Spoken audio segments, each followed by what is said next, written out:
हरतालिका तीज का पूजन व्रत कुंवारी कन्या कर सकती है, शादी होने के बाद भी नारी कर सकती है। अंतिम अवस्था तक प्राण छूटे तब तक हरतालिका तीज का व्रत नहीं छोड़ना चाहिए। एक व्रत हमेशा याद रखो, एक एकादशी और एक हरतालिका। हाँ, इतना जरूर है, ज़्यादा शरीर बेकार हो गया, बुढ़ापा आ गया, शरीर नहीं साथ दे रहा, तो कुछ फल खा लो, कुछ चाय दूध जूस आप लेकर कर लो। इतना भी नहीं बने, शरीर बहुत ही बेकार हो गया, तो आप एक समय फल का फलहार धारण कर लो, ठीक है। पर हरतालिका व्रत करने वाली माताएं भले उद्यापन कर दे, तो उस व्रत को थोड़ा हल्का कर लो। उद्यापन करा मतलब तुमने व्रत को हल्का कर लिया, थोड़ा हल्का कर सकते।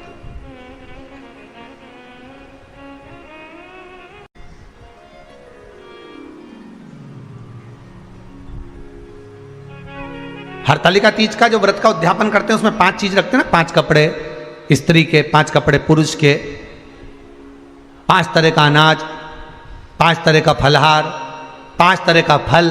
तो 5 तरह का जो फल रखाता है हरतालिका तीज के उद्यापन में, दुनिया के लोग उस 5 तरह के फल को केला गिन ले, पपीता गिन ले, मौसम्बी गिन ले, और अनार गिन ले, संतरा गिन ले, सब कुछ गिन लेते हैं, पर उस 5 तरह के फल में धतूरे को नहीं गिनते। पर शिव कथा में वर्णन आता है, हरतालिका तीज के उद्यापन में लिखा हुआ है, सबसे पहले 5 फल अगर गिनना है तो उसमें पहले धतूरे को गिनो, क्योंकि शंकर को वो प्रिय होता है, शंकर उसको स्वीकार कर लेता है। और धतूरा शंकर भगवान को क्यों चढ़ाया जाता है उसका प्रसंग आपको पहले भी कहा, आज फिर कहते हैं। धतूरा जब हम भगवान शंकर को समर्पित करते हैं तो हमारा कोई कार्य अटक रहा होता है, जिस कार्य को बार बार एग्जाम में बैठ रहे हो, बार बार परेशान हो रहा है, बार बार इंटरव्यू देने जा रहे हो, नहीं हो रहा, एक बार धतूरे को हृदय से भगवान को प्रेम से, करुणा सागर मेरे शंकर को दिल से एक बार वो धतूरा भगवान से विनती कर कर उसको चढ़ाओ तो सही, भगवान तुम्हारा कार्य सफल कर देगा। पर दिल से चढ़ाना, हृदय। हरतालिका तीज की पूजन करने वाले को चाहिए कि बालू का, मिट्टी का शिवलिंग बनाना चाहिए। फुलेरा जो बनाया गया है ऊपर शंकर जी के ऊपर लटकाने के लिए, टांगने के लिए, उसके नीचे शिव पार्वती गणेश जी की सुंदर बालू की मूर्ति बना लेना चाहिए, पार्थिव लिंग का निर्माण कर लेना चाहिए। शिव की आराधना करना चाहिए।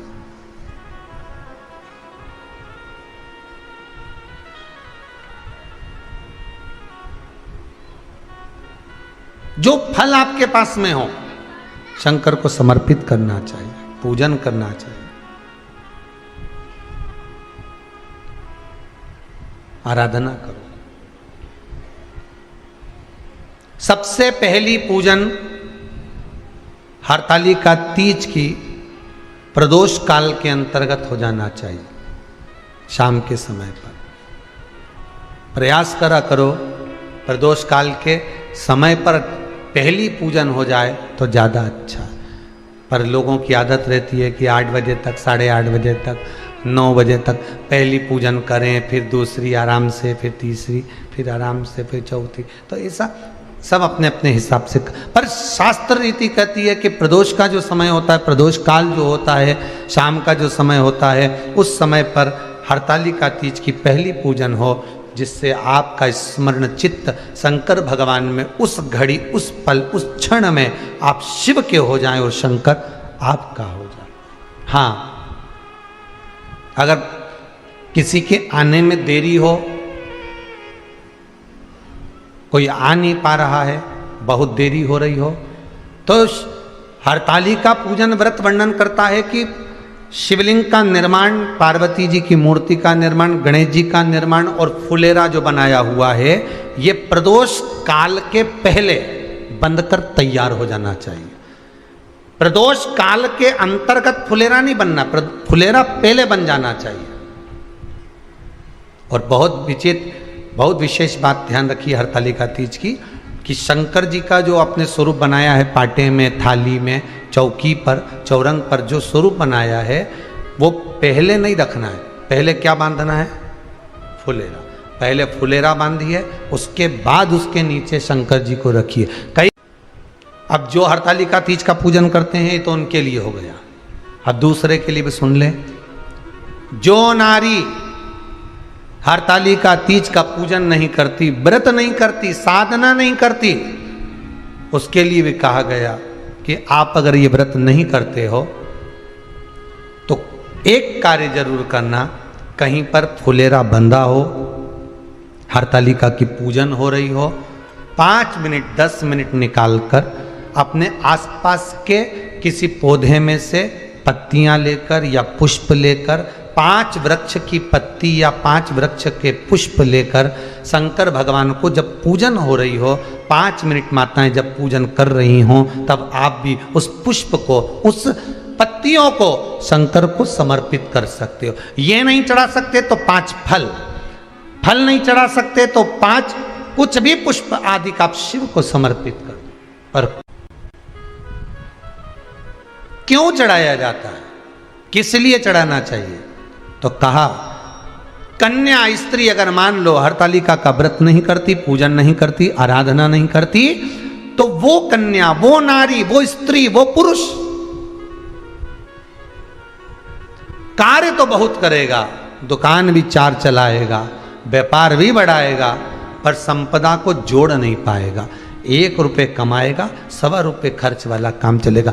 हस्त नक्षत्र में जो तृतीया पड़ती है, हस्त नक्षत्र के अंतर्गत जो तृतीया का महत्व कहा गया है, वो संपदा को बढ़ाती है, मनोकामना को पूर्ण करती है। इस नक्षत्र के अंतर्गत जो तृतीया आती है वो मनोकामना को पूर्ण कर कर चली जाती है। इसलिए शिव की आराधना के लिए प्रथम मान्य।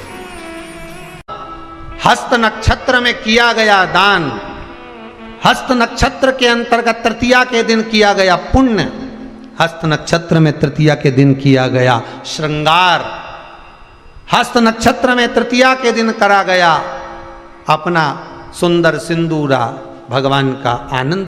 5 तरह के वस्त्र, 5 तरह के स्त्री के वस्त्र, पुरुष के वस्त्र, 5 तरह का फल, 5 तरह का अनाज, ब्राह्मण को बुलाकर ब्राह्मणी के साथ आप या तो ब्राह्मण से उद्यापन करवाएं या फिर आप स्वयं भी करते हैं तो शिव को समर्पित करके ब्राह्मण और ब्राह्मणी को भोजन कराकर वो भाग प्रदान करें। यही हरतालिका तीज के उद्यापन का वर्णन आता है। सुंदर भाव से हरतालिका माता आप सभी की मनोकामना पूर्ण करे। हर हर महादेव। थोड़ा ध्यान लगाकर सुनना।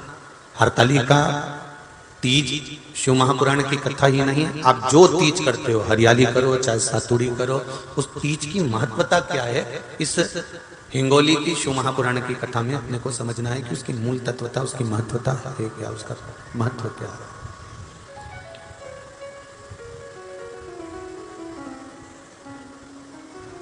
भगवान ब्रह्मा, भगवान विष्णु और भगवान शिव, इन तीनों की जो अर्धांगिनियां हैं, ब्रह्माणी, लक्ष्मी और पार्वती, इन तीनों ने तप कर कर, साधना कर कर ब्रह्मदेव को, भगवान विष्णु को और भगवान शंकर को प्राप्त किया।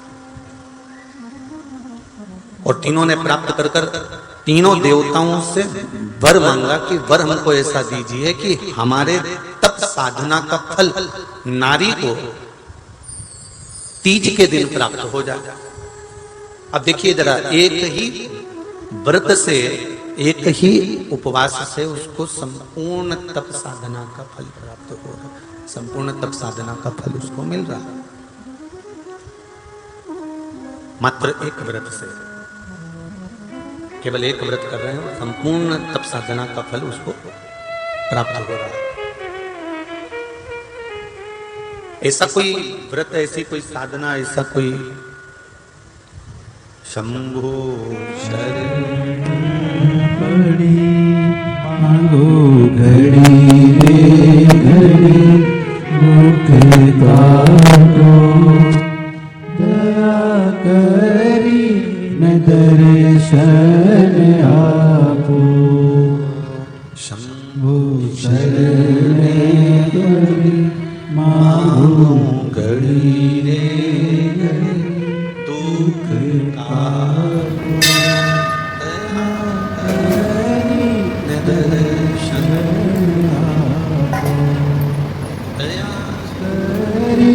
करे शरण आप। तो ब्रह्माणी ने ब्रह्मदेव से मांगा, लक्ष्मी जी ने भगवान विष्णु से मांगा, पार्वती जी ने भगवान शिव से मांगा कि ऐसा वर दे दीजिए जिस वर से एक ही व्रत करने से संपूर्ण फल की प्राप्ति हो जाए, संपूर्ण फल मिल जाए। ऐसा एक व्रत का फल दे दीजिए, मात्र एक व्रत का। अब देखिए, हरियाली तीज करने वाली माताएं थोड़ा ध्यान से सुनना।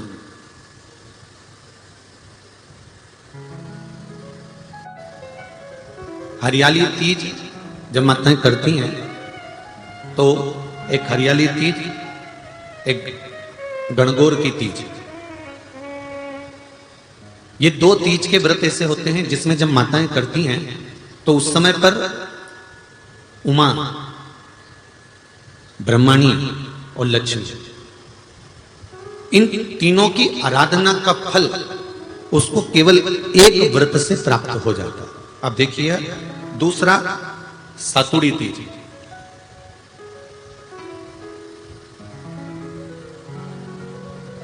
इसमें उमा और महेश्वर, उमा और महेश, ब्रह्माणी और लक्ष्मी, इन चार के व्रत तप का फल एक साथ सातुड़ी तीज के दिन प्राप्त हो जाता है। अब एक आती है हरतालिका तीज। आप लोग करते हो हरतालिका? यहाँ लोग करते कि नहीं करते? करते हैं यहाँ पे हरतालिका? कौन कौन करता है? जरा हाथ उठाओ तो जरा। अरे सभी करते हो, रखो रखो, बहुत बढ़िया, बहुत अच्छी बात। एक आती है हरतालिका तीज। इस तीज का व्रत माता पार्वती बेल वृक्ष के आनंद के साथ में फुलेरा बनाकर करती है, और जिसमें इस हरतालिका में माता पार्वती जी के जितने जन्म पहले हुए हैं, माता पार्वती का जन्म तो 52वें नंबर का, 52 नंबर पे माता पार्वती का जन्म है। इससे पहले तो माता के 51 जन्म पहले हो चुके हैं, 51 जन्म माता पार्वती का पहले हो चुके हैं। तो वो जितने जन्म माता पार्वती पूर्व में ले चुकी हैं, ब्रह्माणी जितनी बार ब्रह्मदेव के साथ में विराजमान हो चुकी हैं, इंद्राणी जितनी बार इंद्र के साथ विराजमान हो चुकी हैं, और लक्ष्मी चाहे वो राधा के रूप में हो, चाहे वो रुक्मणी के रूप में हो, चाहे वो सतभामा के रूप में हो, चाहे वो यमुना के रूप में हो, चाहे वो गंगा के रूप में हो, जितनी बार माता लक्ष्मी ने रूप धारण करे हैं वो सब रूप में, और माता पार्वती अपने सारे रूप में, ब्रह्माणी अपने सारे रूप में, लक्ष्मी अपने सारे रूप में इस हरतालिका तीज के व्रत को करने के लिए आतुर रहती हैं। और इस व्रत को कर कर एक दिन में ही संपूर्ण विश्व का जितना तप है, साधना है, उपवास है, सबका फल एक साथ एकत्रित कर लेती हैं केवल एक व्रत में, हरतालिका तीज। अब एक बात ध्यान से सुनिएगा, सारे व्रत, आपका अगर स्वास्थ्य खराब हो गया तो आप व्रत छोड़ सकते हो। जितने भी व्रत आप लोग कर रहे हैं पूर्व के, सोमवार, मंगलवार, एकादशी, छठ, पंचमी, चतुर्थी, अगर आपका स्वास्थ्य खराब है तो आप उस व्रत को छोड़ सकते हो, सारे व्रत को छोड़ सकते हो। पर तीज का जो व्रत होता है, हरतालिका जो व्रत होता है, ये व्रत एक बार लेने के बाद जब प्राण छूटते हैं तभी ये व्रत समाप्त होता है, अन्यथा बीच में ये व्रत समाप्त नहीं। ये व्रत समाप्त होता ही नहीं। अगर शरीर से नहीं बनता कि अब हमारी अवस्था हो गई, अब शरीर से नहीं बन रहा है, तो भले एक पहर की पूजन कर कर, एक पहर का नियम धारण कर कर, एक पहर का स्मरण कर कर, एक पहर का पूजन व्रत धारण करो, और उसके बाद में भले आप थोड़ा सा जो भी आपको लेना है वो कर लो, पर इस व्रत को करना ही पड़ता है। इस व्रत का नियम ही यही है। इस व्रत पार्वती मैं तुम्हें प्राप्त हुआ हूं, यह हरतालिका तीज के व्रत का फल है। शिव जी कहते हैं पार्वती जो नारी हरतालिका तीज के व्रत का स्मरण करती है, फुलेरा जो बांधा जाता है उसमें 5 माला से ज्यादा माला लटकना चाहिए, 5 से कम नहीं। कितनी? जैसे माला जो लटकाते हो वो 5 से ज्यादा होना चाहिए। 5 तो जया, विषहरा, शामलीबारी, दौतली, देव, इससे अधिक होगी चलेगा, पर इससे कम फुलेरे के अंदर माला नहीं होना चाहिए महाराज। दूसरा, फुलेरा जहां हरताली का व्रत हो वहीं पर बांधा जाता है। हरताली का तीज का व्रत एक ऐसा व्रत होता है जो मरते दम तक रहता है। इस व्रत को छोड़ा नहीं जाता। ये नहीं किसी और वाले गुरुजी ने कहा और अपन ने एक बार कर लिया और अगली बार वो व्रत गायब हो गया, ऐसा नहीं होता। हरताली का तीज अखंड सौभाग्य के लिए, वंश वृद्धि के लिए, कार्य सिद्धि के लिए और कुंवारी कन्याएं उत्तम वर प्राप्ति के लिए, आनंद सुख के लिए करती हैं। ऐसा नहीं है कि केवल स्त्री ही करती है। जब नारी किसी कारणवश व्रत नहीं कर पाती तो पुरुष इस व्रत को धारण करते हैं। 30 अगस्त को, यही 30 तारीख को, कल 29 है, परसों 30 तारीख को हरताली का तीज रहेगी। आप सब अपने हृदय से, मन से इस व्रत को कर कर अपने जीवन को सार्थक बनाइएगा। जो करते हैं, कितने लोग करते हो जरा हाथ उठाइए हरताली का तीज। इतने सारे करते हो, अरे बाबा कर लो, प्रणाम प्रणाम, आपको बहुत बहुत नमन करता हूं, बहुत बहुत सारा। फुलेरा बांधते हो? नहीं। अब की बात बांधना। मंदिर में करते हो तो मंदिर में, घर में करते हो तो घर में। फुलेरा वंश की वृद्धि करता है, फुलेरा अखंड सौभाग्य देता है, फुलेरा मन की कामना को पूर्ण करता है। जो बेटियां जिनका विवाह नहीं हो रहा हो या बेटे जिनका विवाह नहीं हो रहा हो, वो 7 स्थान पर कहीं फुलेरा बंधा हो तो फोन लगाकर पूछना कहां बंधा है, वहां का दर्शन करना। एक फूल में हल्दी कुंकू लगाकर शिव जी को चढ़ाकर फिर वहां से जाना। 7 स्थान के फुलेरे का दर्शन अवश्य करिएगा। जो व्रत नहीं करते हैं उनसे निवेदन है, कहीं हरताली का हो रही हो तो वहां बैठकर अगर भजन हो रहे हो तो थोड़ी देर भजन गाने चले जाना। अपने मोहल्ले में, कॉलोनी में, सोसाइटी में कहीं हरताली का तीज का व्रत हो रहा हो तो 2-4 मिनट जाकर दर्शन जरूर करना, जिससे भोलेनाथ आपका अखंड सौभाग्य करे और आपके मन की कामना पूर्ण करे।